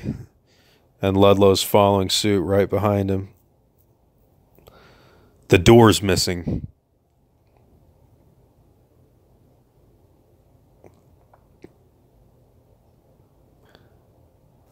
Pan out right here. We've got someone's right hand on the left side of the steering wheel, severed. Shit. Look at the destroyed cage. Not good. And it looks like the cargo hold has taken a beating as well. Interesting. All the evidence is on the ship. Something happened. The buck obviously got out, and a dead man has left the cargo hold doors shut. Look back. Something's in there, and we all know what it is. See, the door's been flung open. All the windows have been broken. Obviously, there was a struggle on the wheelhouse. Bloody footsteps. No, no, no, no, no, no, no, no, no. Here he comes.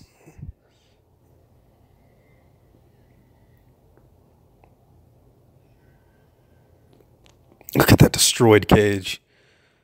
Look at Ludlow. Just realizing what he's done is just terrible. And I love this part right here where the bull is just walking down and this guy almost gets eaten. Look how close he is to... Excellent lighting. Now you're John Hammond. These guys are running. No fruits, vegetables, or animals. Beyond this point. Oh boy, listen to the music. This track is one of my favorite tracks in the entire Lost World soundtrack. Visitor in San Diego. Look at this imagery. Look at that. You don't get shots like that from any ordinary director.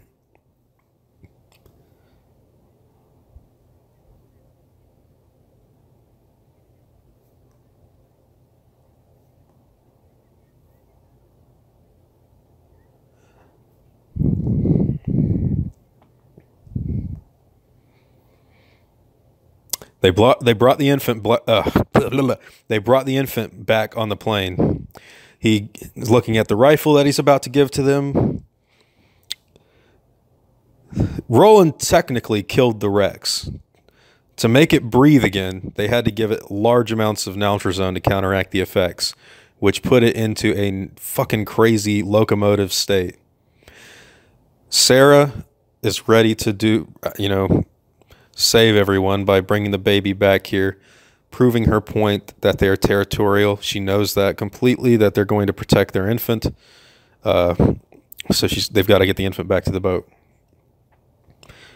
It's in a secured facility. Why? Love that shot. And here we've got the Rex destroying trees casually, just walking through the town, scratching its neck. Water.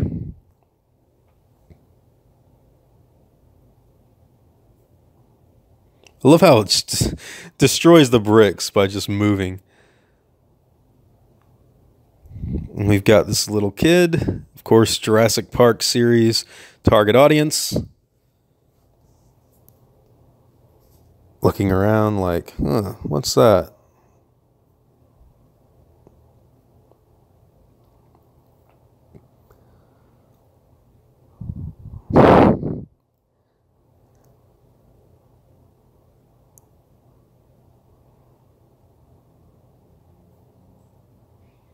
A dinosaur. Huh. This whole scene is supposed to play heavily in on the children's love of these films, especially in the 1990s.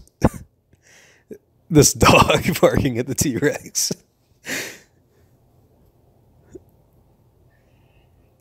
Love that little comedy bit. Go away. Now, this scene was actually supposed to play out longer.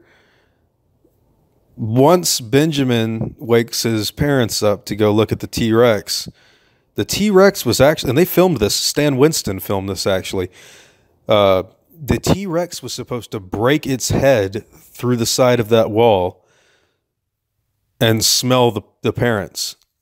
It was filmed. It's a deleted scene. It's cut from the film. We have still images of it, but we've never actually seen it in the flesh, like, as a video footage. We've just seen still images. It's eating the dog. Quite sarcastic little joke right there. Clip.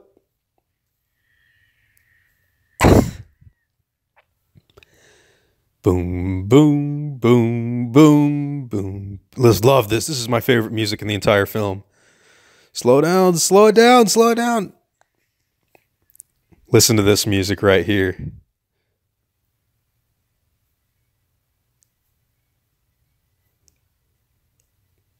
That is my favorite music in the entire franchise. And they're in the amphitheater. There's a continuity error of that thing right there that they just knocked over. It's going to be up in a second.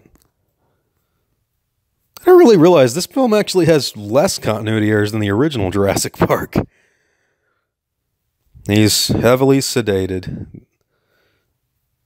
So they're going to pick this guy up. See, it's standing again.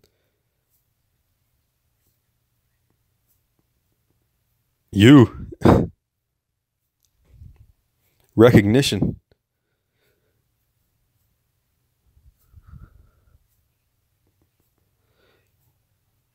Great use of the window gimmick from the first film. Shoot us. Like, nope, we don't really care. Follow the screams. And you can actually pick out a lot of people running around on the ground right here that worked on the crew of The Lost World. Boom! Damn, that's a crazy stunt. Right here, the T-Rex running through the city. This is a direct homage to The Lost World from 1925, where the Brontosaurus roars at the stop, not a stoplight, obviously, but a lantern from back then.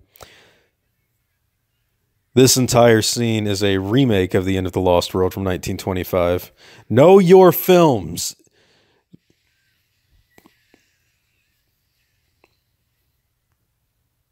You want to better understand? Oh, look at that. King Lear starring Arnold Schwarzenegger. Look at all those movie posters that don't exist. And here we have all these people running through, and second unit director is going to be coming up. There's the Japanese, didn't mean to offend anybody. People running away from the Godzilla.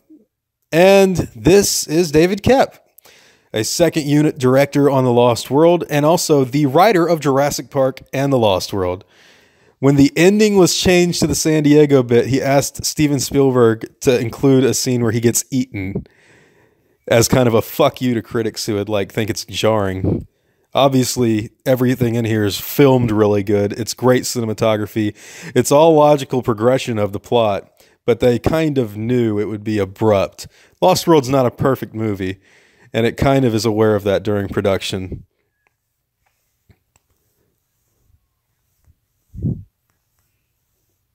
And another shot I love. The T-Rex is like, you. He knows. There goes the 76 ball. Love it. Look at this, man. The T-Rex. I don't know how ILM did stuff like that with lighting. Flip the car. Yep. And MTV actually nominated this film for this actual sequence for coolest scene, I think, in 1997. Here comes all the police. Oh, shit. No regulation firearm is going to stop that. They get away, and I love this in joke right here where someone called animal control. Steven Spielberg made The Lost World Jurassic Park to satisfy those kids and adults who wanted to see a sequel, basically give them everything they wanted. The film, as it stands, I absolutely love. And it's clearly not as good as the original film. I think Steven Spielberg actually said that himself, but he does know it was hugely successful. And it's not a bad movie. It really isn't. It's coherent. It makes sense. It's actually far more intelligent than the first Jurassic Park. Less continuity errors. The gymnastics bit is actually set up better for Kelly than Lex reprogramming the system to like cut all the power back on. Shoot it. Shoot it. Tell them to shoot it. But the abrupt change to San Diego, it does push the movie from getting like a perfect rating for me. Don't get me wrong. Well, you all know this. I absolutely adore The Lost World, but it's just not perfect. And yeah, that's kind of all I have to say. If you want a firm rating on these films, I would give the original Jurassic Park 5 stars out of 5, an A+. I would give The Lost World Jurassic Park an A-, and I would say 4.5 out of 5. Now, if we ever see the full cut with like all the deleted scenes, that could probably change. But yep, they're running away from the cargo hold. Ludlow's like, hey, what's going on? What'd you just do? They dive. Obviously, he was falling behind, so he doesn't know what happened to the baby. And this rich man is definitely not going to jump into the water. Here comes the people he's called in to shoot the adult. He hears it. Are you there? You can still see the destroyed cage on the deck of the ship.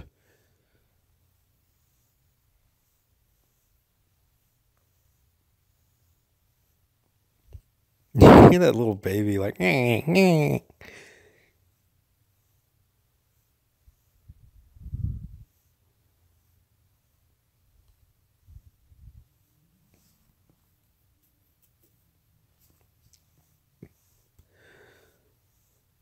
love the reveal right here where he finds the muzzle. Oh. There you are. Growling angrily. And look, he's still got the cast on his leg. And here comes Daddy. This is shot so well. Look at this. Look at the engine crates. Music. Boom, boom, boom, boom, boom, boom, boom. Oh, so good. Wait, wait, wait. He's screaming. He doesn't want to get killed. Bites down on his leg. Let's see how you like it, buddy. Drops him. And looks up at Dad. Pokes him to the ground. Time to learn how to kill, son. Ludlow looks back. Sweet revenge. John Williams music going up. Oh, so good. Here comes the helicopter. And the police. And Sarah's got the gun that Guy gave her earlier. She still loves dinosaurs. Still reckless. Look at this destroyed cage. That's so crazy. Let's lock this boy away. I love the sound of the gates closing. It's so crazy. Sarah's got a dart. Getting ready to lock and load. Put that big boy to sleep. And they're getting ready to shoot it and kill it. Oh my God, what a great shot. What a great setup. God, John Williams music. Is he going to kill it? Slow-mo. Beautiful. Oh, perfect ending. Ian has had one hell of a rough couple of days. And the music kind of simmers down. It's all over now. And what's crazier is the public knows about dinosaurs. And there's Sarah, his girlfriend, who he did all this stuff for. It's over. Love this ending of the closed doors. Very King Kong. Very old monster movie. You can hear the dinosaur bellowing underneath. And there's a Steven Spielberg cameo right there in the reflection of that TV. You can see him sitting on the couch with everyone. And he's not there anymore. Okay. That was Spielberg's little sneaky cameo in there. And Kelly is looking up at her father, and Sarah's smiling. Look how exhausted they are. But they're safe. And it looks like the family is a little closer than they used to be. And it looks like the SS Venture's got a big military escort making sure that nothing goes down while they're taking the animals back to the island. And it looks like they're about to talk about John Hammond, who makes a great noticeable cameo right here. One of my favorite parts in the entire franchise. Just love listening to this.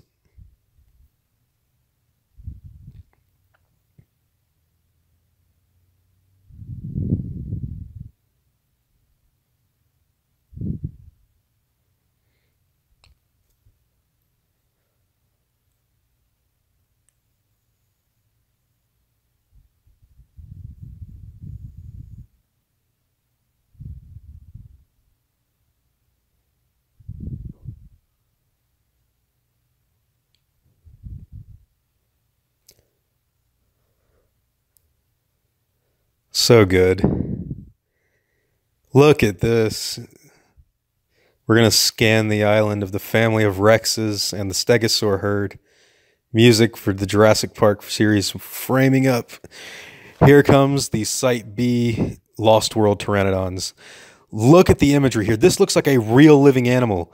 Look at the sunlight pour through its membranes and it roars.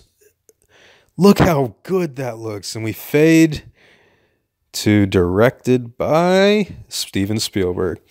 That is the Lost World Jurassic Park. Very good film. Very good sequel, in my opinion, based on the novel The Lost World, which is a good book. But you know what? The Lost World as a novel is actually quite flawed. There's no real conflict. The antagonists don't really meet the protagonists at all, except for one real moment. The Lost World book's kind of like if you take Tatooine and you have like Luke, Han, and Leia off doing an adventure, and you have the Emperor and Darth Vader knowing that they're on the same planet, but they're off doing something totally different. It's kind of like that's a little boring. The film, I think, is far better, and they didn't even attempt to adapt most of it. And I'm sorry, I love the Lost World book, but this film is, I'm sorry, it's better. It just is. It's just a better movie than the book. And yeah, that's pretty much it. It's not as good as the first. It does have its small flaws that prevent it from being as, amazing as it could be. I would love to see a new cut of the film with all of the additional deleted scenes put in. As it stands, I still think it's great. And the Jurassic Park fan community definitely agrees with me on that. It's I think I did a poll for 10,000 people, and they voted that The Lost World was like the second best, or no, I'm sorry, they said it was the best sequel in the franchise, even above Jurassic World, which I don't share that opinion of. I think Jurassic World is a slightly better movie than The Lost World, but I would rather watch The Lost World personally. All right, I've talked enough during these credits. Hope you guys enjoyed this. This is The Lost World Jurassic Park. I'd love to hear your feedback on this as I amp up to do Jurassic Park 3. You guys are going to be getting another commentary of The Lost World. That'll be going out to YouTube. So this one's directly for Patreon only. Yeah, a lot of stuff to come in the future, guys. Thanks for watching this movie with me. I couldn't do any of this stuff without you. I really do thank you for sticking around. It honestly means the world. I would not be able to go to LA and go to the Jurassic Park 25th anniversary event for the channel, film inside of the Lost World RV, shake Colin Trevorrow's hand, and see Jeff Goldblum in person if it wasn't for you guys. Yeah. Thanks.